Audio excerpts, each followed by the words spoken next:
everybody, this is Zoe from No Safer Place and it is week 6 of the No Safer Place book club. I cannot believe we only have 2 books left after this. It has just absolutely flown by and it has had the most amazing response. So the book we're discussing this week is Asking for It by Louise O'Neill. Now this was chosen by the amazing Hayley Barker, who is author of Showstopper.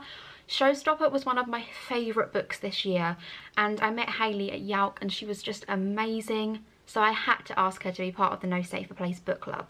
Now before I start this video, I just want to give some trigger warnings. This video will be talking about rape and consent in quite a lot of depth, so if you get triggered by those things, please click off the video now. So the story focuses on our main character Emma. She is a teenage student and she is just like any other student. She enjoys partying, going out drinking, and most importantly, exploring her sexuality. And when you're that age, you do just want to go out and explore the person you are, explore the people you want to be with. And whether you're a man or a woman, there is nothing wrong with that. One thing I will say about Emma is she is very, very unlikable. She is vain, she is sexist, she is just a really unlikable character. But I believe Louise wrote her that way because it makes you think more about what happens later on in the book. So she is a real party animal, a real wild girl, and she does like to enjoy herself. But one party she goes to changes everything.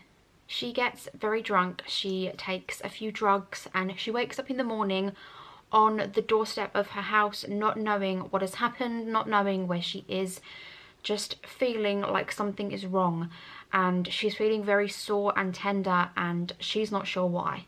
That is until she logs onto her Facebook and sees the most appalling things. She finds out that she has been raped by multiple boys on the football team, and there is evidence and photos online explaining what was done to her and showing her in some really uncompromising positions. And the book really explores her journey from then, seeing the photos and showing how much her life changes and how everyone's life around her changes, how people are different towards her, how she feels different towards herself.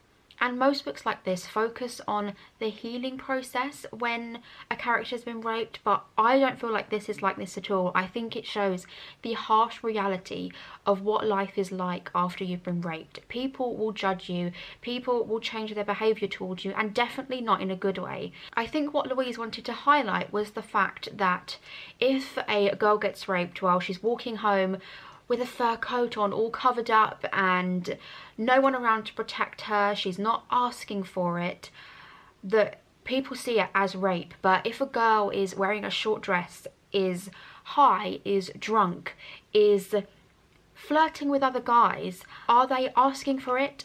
Do they really deserve what happens to them? And that's what this book explores. If you haven't read this book, I just want to say it is very, very graphic. There were a lot of scenes that I really, really struggled reading. Just some of the language used and just the sheer reality of it. It just broke my heart, and I can feel myself welling up just thinking about it because it really is such a powerful book. And although it is one of the most difficult books I have ever read, I will urge you all to read it. Because whether you're an innocent girl or a party animal, no one deserves to be raped and no one is asking for it. And I honestly feel like that is the purpose of this book. Now, one thing I didn't like about the book at first was that it ended so abruptly. There was no real end to the story, which I found really hard because that's not like any other book I've read before. But after reflecting upon it, I feel like it is a really great way to end the book because it adds to the realness of it. Because real life doesn't necessarily end with a happy ending or with some final goal. So I think this definitely added to the realness of it. I urge you all to read it because it is seriously amazing. Now, I've chosen quite a few quotes from this one. They are quite hard-hitting ones, but I have chosen quite a few, so I hope you enjoy them. The first one is on page 30. "Girls are all the same," Dylan says, rolling his eyes. "Get wasted, get a bit slutty, then in the morning try and pretend it never happened because you regret it." He directs this at Jamie and I laugh, a little too loudly. The next quote is on page 64. Now, just for reference, Brian is her brother. "You're not wearing that, are you?" he says. I smoothed down my new dress. It's black, cut down to the navel, and very, very short. What's wrong with what I'm wearing? I don't know, Em. Brian takes a gulp from his water bottle.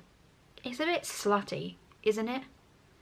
I stare pointedly at the FHM poster blue tacked onto the wall opposite the bed, of some topless model, one finger in her mouth, the other hand reaching into her knickers. That's different. Now that quote really spoke to me because it's all about perspective.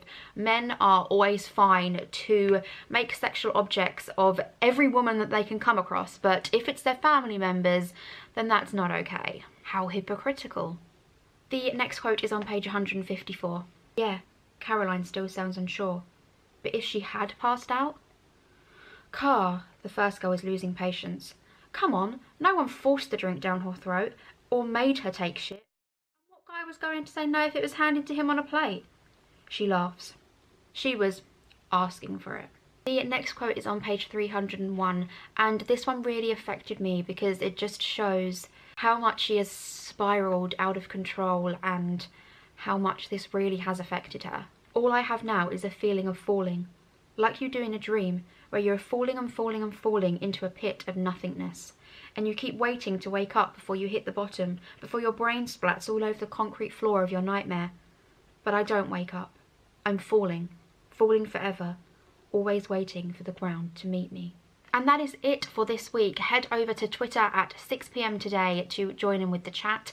The chats have been amazing and I would love to see some more of you there, especially talking about a topic as important as this. I hope you've enjoyed this video. Let me know what you would like to see more of on my channel, and I hope to see you all again soon. Thank you. Bye.